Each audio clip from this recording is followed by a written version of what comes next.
So let me move along to something that is bittersweet, which is that we say farewell to an unbelievably valued and esteemed member of this faculty, Dr. Bill Moomaw, who becomes Professor Emeritus of Tufts University after an extraordinary 22-year career here, following a brilliant academic career before that, capped, I think we would all agree, with his inclusion in the Nobel Prize citation for the Intergovernmental Panel on Climate Change. What a career.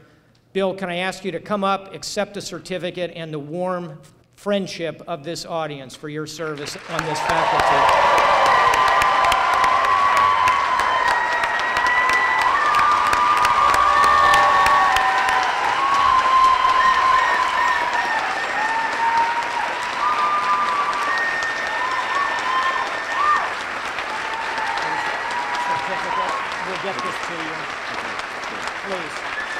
Bill would like to address us. Bill.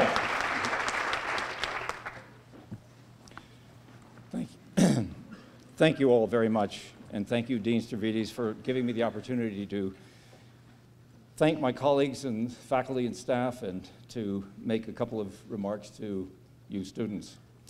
To the Fletcher class, I am going to join you this graduation. There's a little difference, though. It took most of you 1 or 2 years to get your degree. It's taken me, well, the PhD students, it took a little longer. But it's taken me 22 years to complete my studies at Fletcher. I want to thank Jess Salacuse, who was the dean in 1992, and other colleagues who agreed to hire a 54-year-old chemist to start a new field of study that has evolved into the Center for International Environment and Resource Policy. Lesson, it's never too late to start over. I want to thank you, the graduates, for enduring so many classes discussing grim problems that the world is facing. The most recent report, which came after classes ended, and so it will not be on a final exam, is that the West Antarctic glaciers are irreversibly melting into the sea and will raise sea levels by 4 feet within the next century or two. I know that my colleague, Bruce Everett, may dispute this, but we will have to wait until next year to see if there's another great debate. I am often asked by students, don't you get discouraged with all the depressing things that you know are happening to the people and the planet? I would be less than honest if I did not admit that I do have bad days. But there are 2 things that keep me going. First, I've concluded there are more solutions and opportunities than there are problems. That's a good thing because we don't always apply them efficiently. The second is that each year, for 22 years, a large number of students show up to take courses that identify the problems and explore solutions to them. Fear may get our attention, but it is hope that goads us to find solutions. As Rajiv Shah implored you yesterday, do not lose your naive optimism. Take some risks, even if, like Michael Jordan, you do not hit the basket every time. Continue to be what you are, pragmatic idealists. I'm extremely grateful to all of you students who have expanded my range of interests and capacities. Your papers, capstone projects, and work as research assistants have enriched my life immensely. I have read over 200 master's theses and capstones, including 16 this spring. I've supervised 40 doctoral dissertations and served on a dozen PhD committees as a reader here and at other institutions. You have opened my eyes to how environment and resource issues relate not just to science and technology, but to diplomacy, law, business, human rights, economics, development, and security, all within the context of international relations. And where else could I have such a rich group of colleagues with whom to work?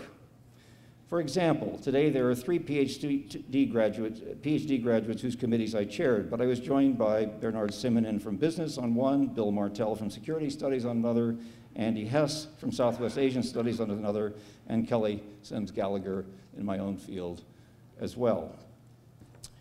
I also value the conversations with many of my colleagues who shared their insights on the many dimensions of our global challenges. As I look back, I realize how integrated the tasks of a Fletcher faculty member are. Advancing knowledge about the ever-changing world of international relations is one of our obligations. We are also privileged to provide advice to policy and decision makers. As you may have heard, my colleague Kelly Sims Gallagher is going to the White House for the coming year as an advisor. Yes, There is a Fletcher mafia, and I am optimistic that outsourcing this critical piece of diplomacy to Fletcher will lead to a formula for success. I also wish to use this opportunity to convey a message to my faculty colleagues and to you, Dean Stavridis, as you work to develop the strategic plan for Fletcher. The most important original mission and enduring legacy of Fletcher is the creation of a community of practitioners and thinkers who will actually change the direction of international relations for the better. Yes, my fellow graduates, you are pawns in a plot to make the world a better place. As I have contemplated this transition time for me, I realize that my life has been divided into 3 nearly equal parts. The first third was a time for learning, a part of your lives that you are coming to a close on at this time. The second third began 50 years ago next September when I stepped into a classroom to teach thermodynamics and begin a career as in science as a chemist. The third third began in 1988 when I became the first director of the Climate and Energy Program at the World Resources Institute in Washington as a policy scientist, a position from which I moved first to Tufts and then to Fletcher. I am now about to embark on the fourth third of my life. This is a kind of extra innings, generously granted to a few of us. I plan to use this gift to enjoy more time with my wife Margot, my children, my grandchildren, and friends, including many here at Fletcher. I will also continue to engage in projects that will effect a transition to a more sustainable world in which my grandchildren and your children will be able to live.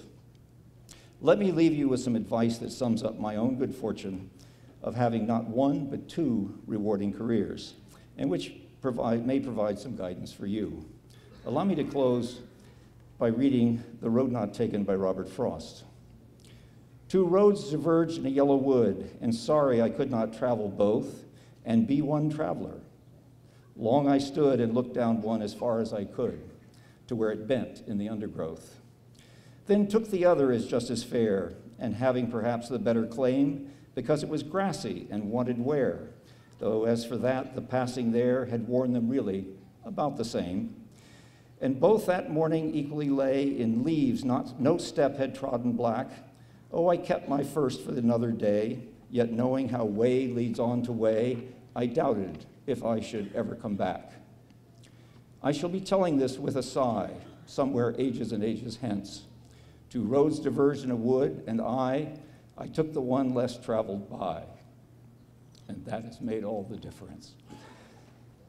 Now go, travel your own roads, and make a Fletcher difference. Thank you.